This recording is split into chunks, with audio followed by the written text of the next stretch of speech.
Yo les quiero contar y hablar de un libro que estoy leyendo, porque está asociado con un tema que es un tema que supera en su alcance y en su tratamiento a este libro, en el sentido de que no es el primer libro que trata este tema, no es el primer autor que trata este tema. La forma en que lo trata y el ejemplo que usa es muy interesante. Es el viejo tema de por qué algunas sociedades crecen, se desarrollan, prosperan económicamente, generan instituciones interesantes, cultura en gran escala, y otras no. El libro al que hago referencia se llama The Rise and Fall of Classical Greece, el auge y caída de la Grecia clásica. Es de Josia Ober.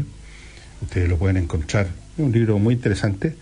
En Amazon, está en Kindle, está en paperback, los precios fluctúan de $9, $12, está en inglés. Es un libro muy interesante porque examina la historia. No es un libro de historia de Grecia, simplemente la Grecia clásica, hay millones de textos sobre eso, sino que lo que él busca es entender por qué y cómo, en determinado lugar, en este caso en la Grecia clásica, pero antes incluso en la Grecia clásica, un par de siglos antes, cuando se empezaban a preparar las semillas de esa Grecia clásica, y un poco después, ya en el periodo helenístico, se desarrolló en Grecia, en este mundo griego, en la Hélade, tal desarrollo económico, dentro de los límites, por supuesto, que hacía posible la tecnología de la época, tal desarrollo económico, tal desarrollo político, la democracia específicamente, con todos los límites que ustedes quieran, y tal desarrollo cultural en una escala tan fantástica y tan extraordinaria que sigue siendo un elemento fundamental no solo de la cultura occidental, sino que de la humanidad en su conjunto. ¿Qué pasó en ese específico punto del espacio y del tiempo que se desarrolló ese mundo tan diferente al resto de las sociedades que rodeaban a la Grecia de esos años, ¿no es cierto? Estamos hablando de los siglos séptimo, octavo, quinto, cuarto, tercero, cuarto más bien, antes de Cristo, rodeado de imperios donde no se desarrolló ninguna de estas cosas, no se desarrolló un crecimiento económico, no se desarrolló la democracia ni mucho menos, no se desarrolló al nivel de Grecia, por lo menos, el arte, la ciencia, la matemática y todo lo que desarrollaron los griegos. ¿Y por qué cae? Esa es la otra pregunta. ¿Por qué se desarrolla esta cosa tan excepcional? ¿Y qué hace que caiga, que eso se derrumbe, que ese mundo se derrumba? No por nada el autor inicia su libro, la primera página, como las primeras líneas que uno lee, es una cita que él hace de Lord Byron, que como ustedes saben es un autor, un literato británico del siglo final del XVIII, principios del XIX, que como muchos intelectuales británicos y europeos de esa época tenían una admiración un poquito literaria, sin conocer mucho la realidad por el mundo clásico griego, y la razón de eso era que la gente educada, la gente que iba a las escuelas públicas y todo eso, el currículum educativo tenía como elemento central el estudio de los clásicos del mundo griego y mundo romano. O sea, no era nada raro, era formada parte del currículum estudiar latín y leer a Homero y todas esas cosas. Entonces, tenían una visión que naturalmente ya no correspondía a lo que se había convertido Grecia en esa época, que era simplemente una provincia del Imperio Turco. Entonces, Lord Byron fue en un momento dado, cuando habían ciertos indicios en búsqueda de la independencia de este mundo griego, de Grecia específicamente, del Imperio Turco, y Lord Byron, viendo esta realidad, murió, entre paréntesis, en Grecia, de una enfermedad. Lord Byron describió a Grecia como grande, caída, inmortal. Y según el autor, dice que es la manera más precisa y exacta de describir Grecia.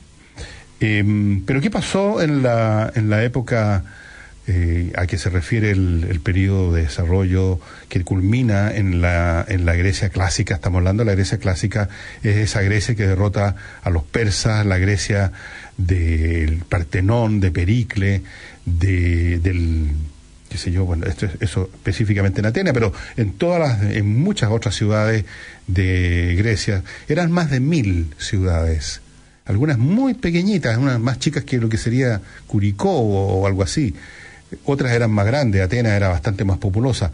Era un mundo de ciudades políticas independientes. Y en ese mundo, la culminación de este desarrollo económico es más o menos la época clásica, pero continuó después hasta el periodo helenístico. Y termina por acabar esto, yo diría, prácticamente con la llegada un poco aplastante, pisoteante del imperio de Roma, que todavía no era imperio, pero ya operaba como imperio.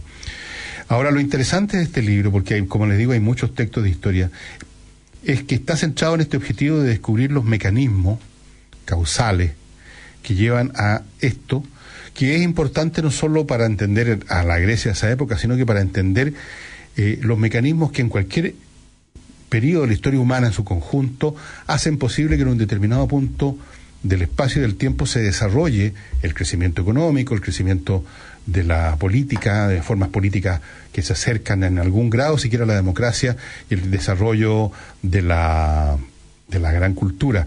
Esto él lo llama la efflorescencia, la efflorescence, digamos la floración. Han habido algunas cuantas floraciones en la historia humana. Esta del mundo clásico es una de ellas, del mundo griego clásico. Otra es la del Renacimiento, las ciudades italianas. Ustedes ven que ya se empiezan a emerger ciertas razones, ¿no? Esa es una razón. Él tiene ese objetivo, no es meramente contarnos la historia griega que está contada en miles de textos. La segunda cosa que hace muy interesante este libro es los instrumentos científicos que utiliza. Este no es un historiador común y corriente que hace uso, que narra, basado en los documentos que existen sobre el particular y muchas veces simplemente usando lo que han escrito historiadores anteriores. Él utiliza instrumentos analíticos nacidos incluso de la teoría de juegos, de las teorías del análisis del comportamiento de animales o insectos en ciertas circunstancias, haciendo uso profuso de la gran cantidad de nueva información que se ha desarrollado en los últimos, 30, 40, 50 años, que permite hacer análisis estadísticos de un montón de cosas. Es una mezcla entre historiador, sociólogo, especialista en teoría de juegos, y por lo tanto el enfoque y la manera de enfrentar este tema tan trillado, si ustedes quieren, que es la historia de Grecia, es completamente distinta. Y bueno, como yo no pretendo que todos ustedes compren este libro, que tiene 448 páginas, no es tan grande, gran parte de esas páginas son estas partes donde esos anexos o citas bibliográficas, etcétera. Es un libro bastante muy bien evaluado por los lectores. Ustedes saben, en Amazon aparecen lectores que ponen estrellitas, ¿no es cierto? 5, 4, 3, hasta 1. Y dicen que, bueno, la mayoría aquí de las que pusieron 5 estrellas hacen notar precisamente esto de cómo este autor enfoca de una manera distinta y hace la lectura muy excitante intelectualmente, dice aquí un caballero. El más excitante libro de historia que he leído. Lo único que le encuentra de defecto este autor que estoy leyendo, este comentarista, es que el autor asume que el lector tiene un alto nivel de alfabetismo académico, digamos, de la propia historia griega, desde luego, como mínimo. Es un libro, bueno, aquí estoy viendo puras críticas positivas y también críticas negativas, por supuesto.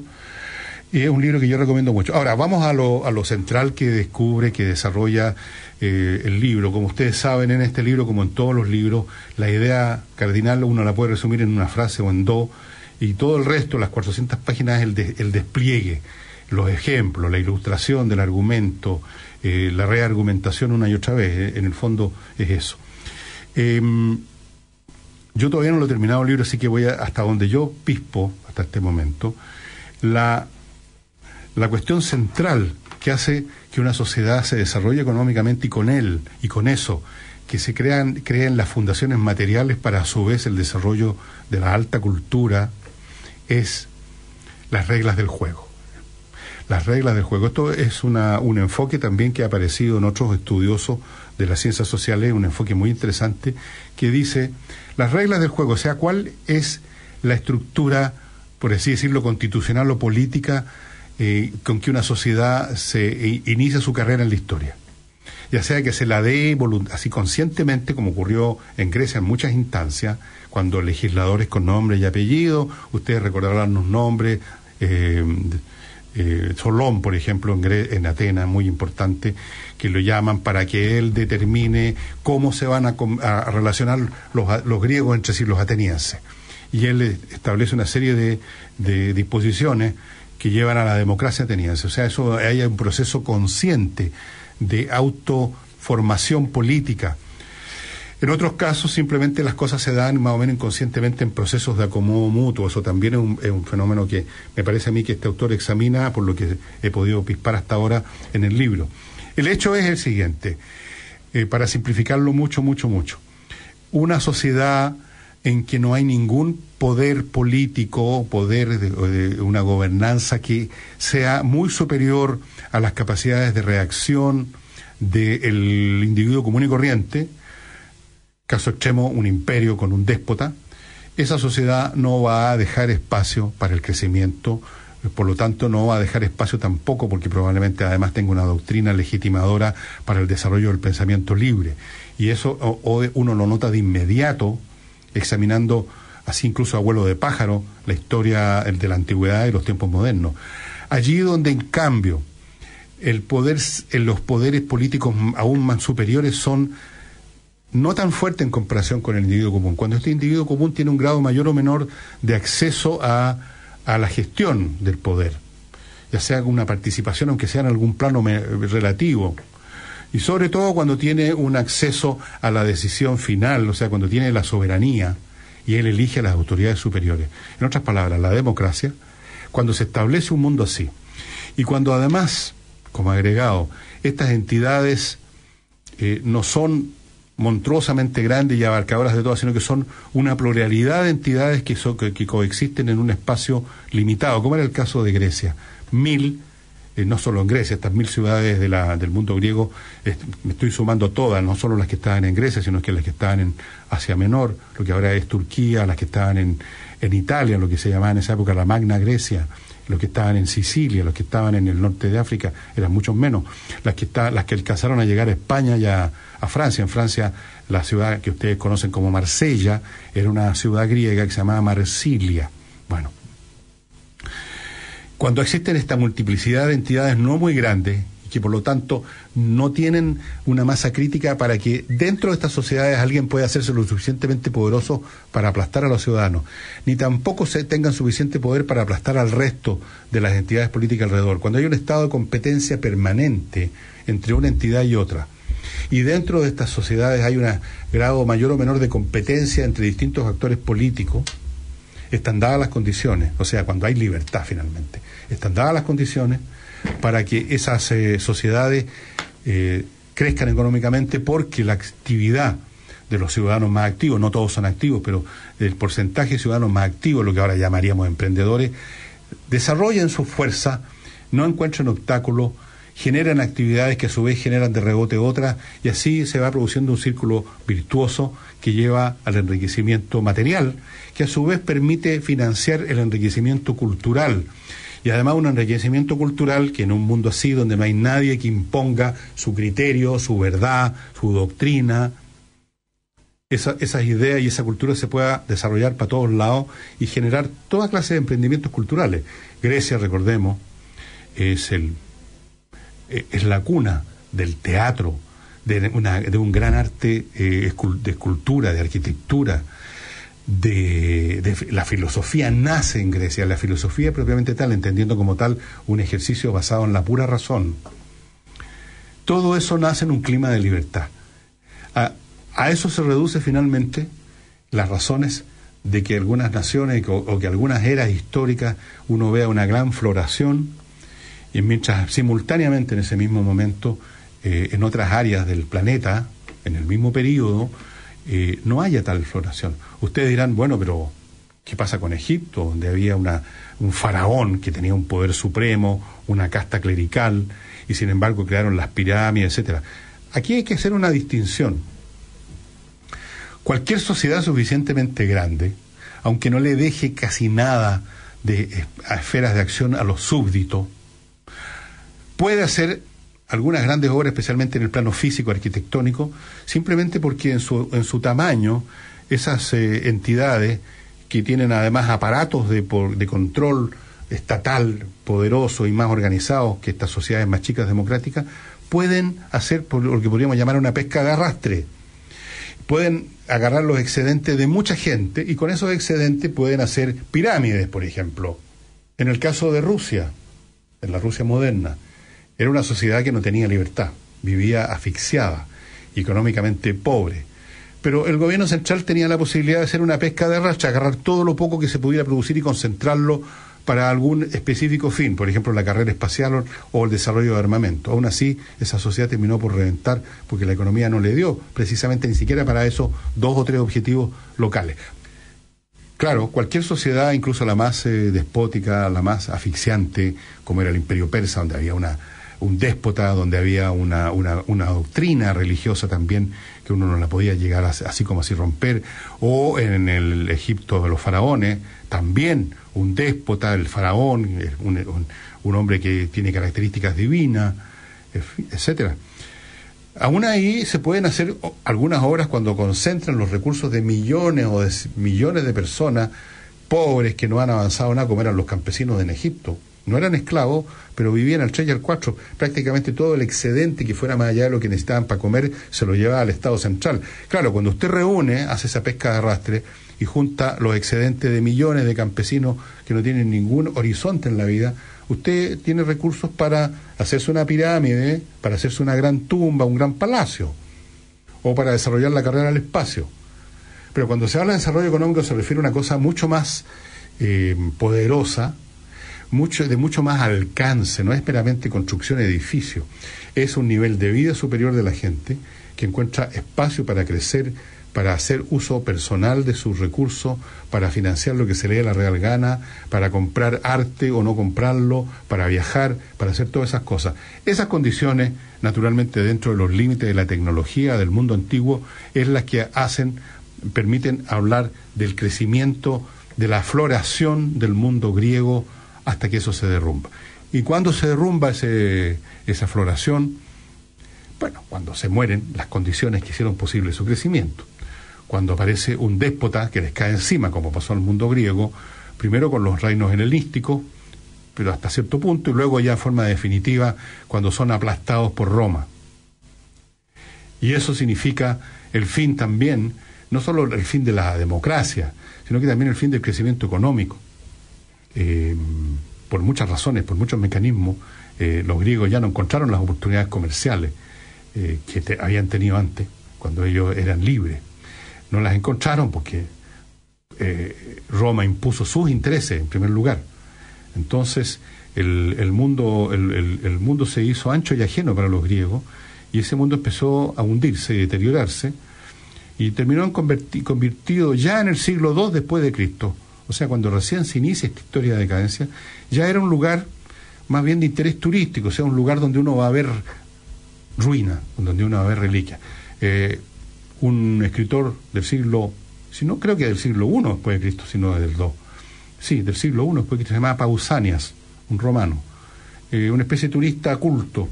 Escribió un libro que usted lo puede conseguir, vea en Google o vea en Amazon, Pausanias.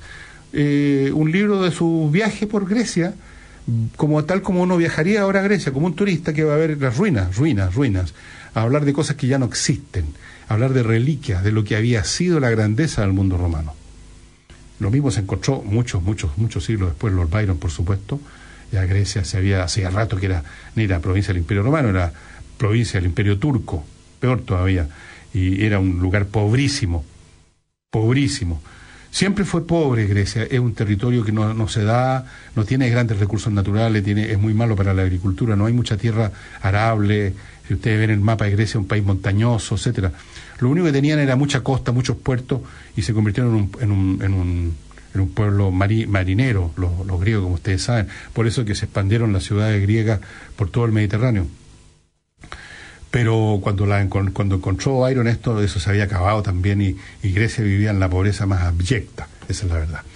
Yo les recomiendo este libro, yo no lo he terminado, vuelvo a decir, lo estoy leyendo, pero ya uno capta más o menos la calidad y la originalidad. Esto no es la historia de Grecia, primero llegaron los dorios, después llegó esto, y la guerra del Peloponeso, no. Esto es buscando el por qué esta sociedad, pero también cualquier otra sociedad, porque aquí hay un elemento general, por así decirlo, un mecanismo universal, florecen y otras, y luego decaen, cuando se acaban las condiciones de florecimiento, y porque otras no florecen nunca. No florecen nunca. O todos los florecimientos que empiezan a aparecer son cegados en su nacimiento. Yo creo que les he contado muchas veces, ahora ya no es así, como era en China. China, un enorme, enorme país, un enorme imperio, donde se desarrollaron muchas tecnologías, o más bien dicho, se inventaron muchas tecnologías, pero nunca se desarrollaron realmente, porque era un imperio. Y lo principal para los titulares del imperio, para el emperador, para sus cortes, para los nobles, para los que tienen un interés creado en el imperio, su primer interés no es el desarrollo, el crecimiento y la innovación. Su primer interés es conservar las cosas como están. Que no se mueva ni una hoja, porque esto podría significar el principio del desorden y el principio del fin.